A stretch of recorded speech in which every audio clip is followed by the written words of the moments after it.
Hoje eu tô aqui para te trazer 10 conselhos que eu gostaria de ter recebido antes de me tornar dona de casa. Veja bem, eu não era uma pessoa completamente inexperiente nas coisas, nos atributos domésticos. Afinal de contas, eu sou uma criança dos anos 90.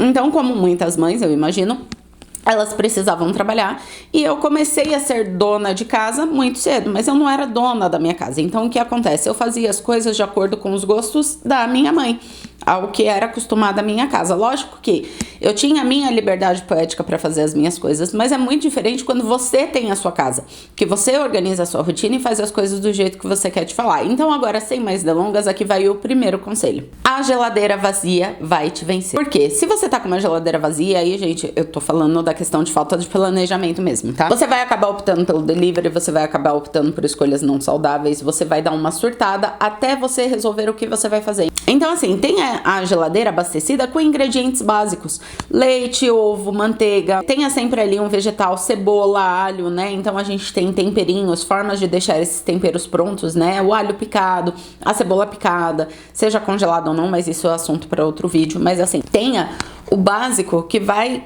proporcionar a você tranquilidade, que vai te dar facilidade na hora de precisar improvisar uma comida do zero. Afinal de contas, se você tiver um alho picado na geladeira, você consegue fazer aí o arroz, consegue fazer o feijão. Se você tiver um ovo, você consegue fazer o omelete, rola fazer um bolo. Então, assim, não deixe a sua geladeira desabastecida de coisas básicas. E aí, se você quiser jogar um jogo ainda um pouquinho maior, você vai estender isso pro seu freezer, tá? Então, aí o meu segundo conselho é: tenha um freezer abastecido. Ah, Fabiana, mas eu não gosto de comida congelada. Será? Você não gosta de comida ruim, né? Ninguém gosta de comida ruim. Quem garante pra você que aquele seu restaurante favorito não tem algumas coisas congeladas? Gente, todo restaurante tem alguma base, tem alguma coisa congelada, ponto. Porque eles não vão produzir tudo do zero.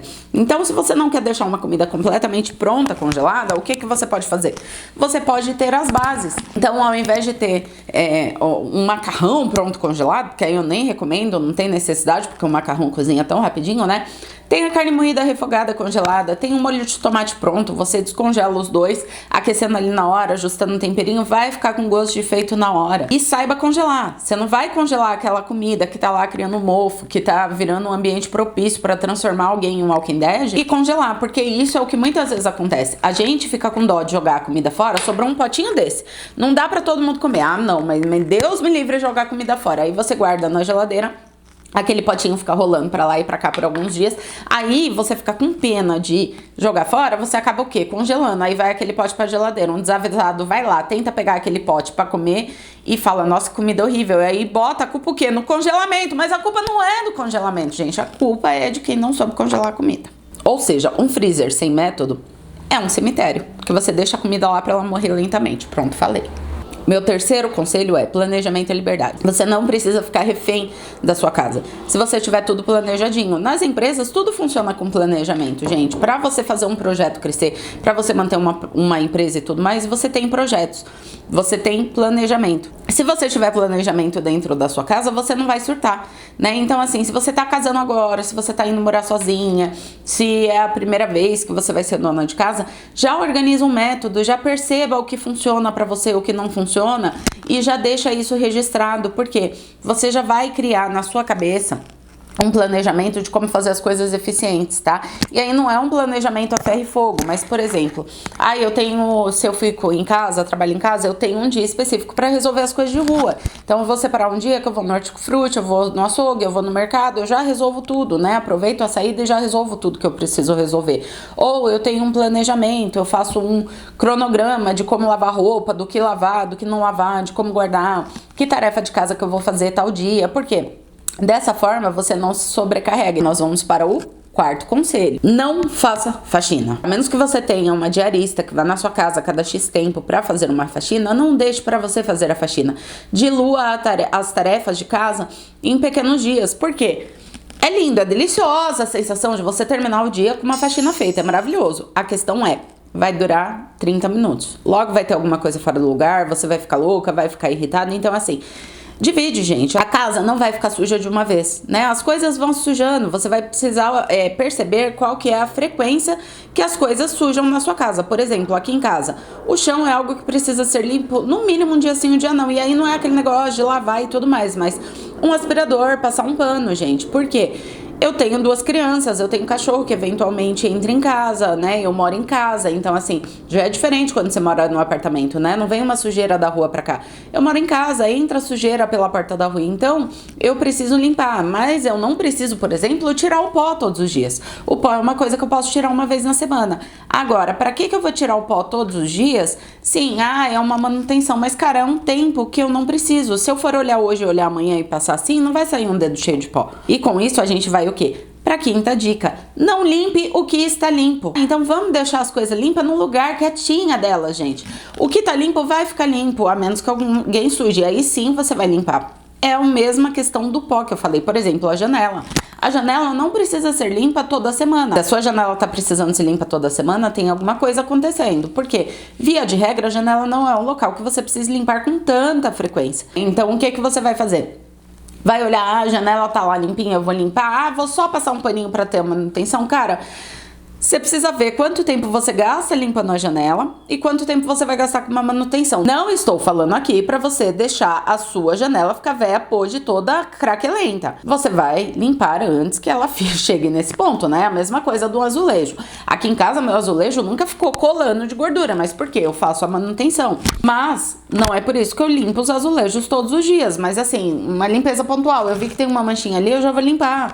Eu vou limpar com uma determinada frequência, de acordo com um cronograma que eu fiz, né, que é um dos passos anteriores, e aí eu não vou precisar ficar limpando sempre, eu não vou deixar aquela sujeira grudar, endurecer, mas em contrapartida eu também não vou ficar refém daquele negócio, não vou precisar ficar limpando eternamente aquele item, entendeu? Então assim, é muito tentador e eu já passei por isso. Você tá com uma casa que tá limpinha, cheirosinha, bonitinha, muitas vezes recém-reformada e tudo mais. Você preparou com todo o carinho do mundo pra você morar. A tentação é que você fique limpando. Só que você perde tempo com isso, né? Porque é uma coisa, um serviço que você tá fazendo que não precisa ser feito. Então deixa pra limpar as coisas quando elas estiverem de fato sujas. De novo, suja não é velho podre imundo, é sujo. Sexto conselho: não deixe roupa acumular. Tenha uma rotina de lavanderia. Não necessariamente dia segunda-feira eu vou lavar roupa branca, na terça eu vou lavar roupa preta, na quarta eu vou lavar roupa colorida, na quinta eu vou lavar...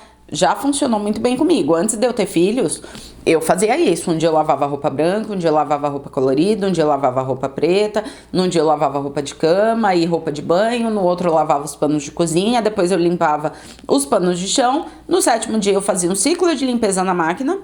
E aí eu começava tudo de novo. A questão é, a família aumentou. A quantidade de roupa suja aqui em casa é imensa. Marido usa uniforme para trabalhar, as crianças usam uniforme para escola. Eu não tenho 5 uniformes para cada um, então assim, eu tenho uma quantidade confortável a ponto de que eu não preciso lavar todos os dias. Porém, eu não posso deixar para lavar só uma vez na semana. Então, se eu deixar as calças de todo mundo para lavar só num dia, vai chegar uma hora que não vai ter. Com isso, eu preciso ter uma rotina de lavanderia. Aqui em casa eu acabo sim lavando roupa todos os dias, mas eu já não entrei mais num critério de cor, né? Eu acabo deixando para lavar uniformes todos juntos, né? Então dia sim, já não lavo uniforme. Eu uso muita roupa preta, então roupa preta aqui em casa normalmente é o que tem mais para se lavar e acaba lavando. Uma outra dica boa de lavanderia é no dia que você troca as roupas de cama, você já tira os lençóis, as fronhas e tudo mais, já enfia direto na máquina, não deixa ficar criando tempo ali no cesto de roupa, porque aquilo vai deixar visualmente cheio, você vai se sentir levemente desesperada porque você vai estar com um cesto de roupa muito cheio e não necessariamente ele tá entulhado, é que são coisas volumosas, né? Coisas com volume. Então, assim, tenha uma rotina de lavanderia. Isso eu acho sensacional. Eu acho que a gente vai pro 7º conselho agora, talvez? Perdi as contas? O 7º conselho é: tenha tempo pra você. Cara, você precisa ter tempo pra você. A casa vai te sugar. Se você não tomar cuidado, a rotina da casa vai acabar te sugando. Você vai querer fazer muito mais coisa do que cabe no seu dia. Você vai acabar virando refém da casa e você vai entrar num looping disso. Então, pra que você não seja refém da sua casa, separe um dia pra você fazer as coisas pra você, 1 horinha no dia, enfim. Mas não fique refém da casa. 8ª dica: tenha um enxoval bom. E aí, gente, bom na medida do que você pode pagar. Eu vou dar um exemplo. Quando eu casei lá em 2012, eu ganhei 2 jogos de cama da Zelo. Aqueles boladão de não sei quantos, 10.897 fios, da linha, lembro até hoje, do Alexandre Arcovitch. Esses lençóis foram de arrasta, tipo, sei lá, o ano passado eu ainda tenho um. Os lençóis de cobrir eu ainda tenho. os dois.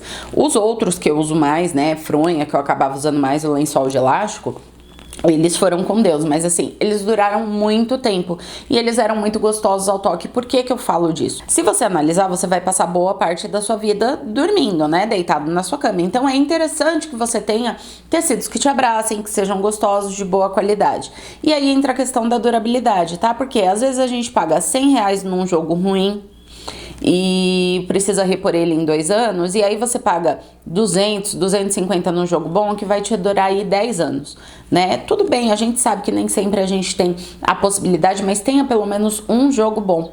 E aí não é nem sobre quantidade. Nossa, parecia falando, não é sobre isso, é sobre aquilo. Mas não é sobre quantidade. Você pode ter, por exemplo, 2 jogos de cama. Você não precisa ter 5 jogos de cama, né? Talvez para criança aí na época do desfraude você precise ter mais, mas assim, enquanto é você e seu marido, você sozinha, enfim, 2 jogos tá ótimo. Tem gente que tem um, que ele sai, vai, se você tem lava e seca, eu conheço gente que tem um jogo bom. Usa aquele jogo tal, bota pra lavar de manhã, bota na secadora e forra o mesmo jogo à noite. Eu não gosto de viver perigosamente, então eu gosto de ter 3, tá? Até porque às vezes eu vou viajar, quando eu vou viajar eu gosto de levar, então eu gosto de ter 3. Mas assim, 2 eu já acho que é um número interessante, porque com 2 jogos, um tá em uso, o outro tá lavando. E aí quando o outro sair, se acontecer alguma coisa com aquele que tá em uso, você já tem um outro pra repor. Essa mesma regra se aplica aqui a toalhas, por exemplo. Por quê? As toalhas vai acontecer a mesma coisa. Lógico que roupa de cama você pode trocar uma vez na semana. Eu não vou ser hipócrita, tá? Toalhas eu acabo trocando uma vez na semana na época do calor. Quando tá frio, a gente sabe que ela fica mais úmida, pode ficar com um cheirinho ali. Então eu troco 2 vezes na semana no mínimo, às vezes até 3, dependendo de como é. Mas o ideal é que você tenha o suficiente para você fazer a troca, mas não tanto a ponto de entulhar coisas, porque quando você tem muita coisa para guardar, aí você já tem um outro problema. Você tem toda a questão do armazenamento, da logística, se vai caber, se não vai. Aí você não guarda direito, aquilo vira uma bagunça. Aí, o 8º conselho, ou 9º, gente, eu perdi as contas, eu sei que ao todo, se você contar, vão ser 10, tá? O outro conselho é, quando você for montar a sua casa, tenha certeza de que tudo que você tá adquirindo, tudo que você tá enfiando na sua casa tem um lugar pra ficar.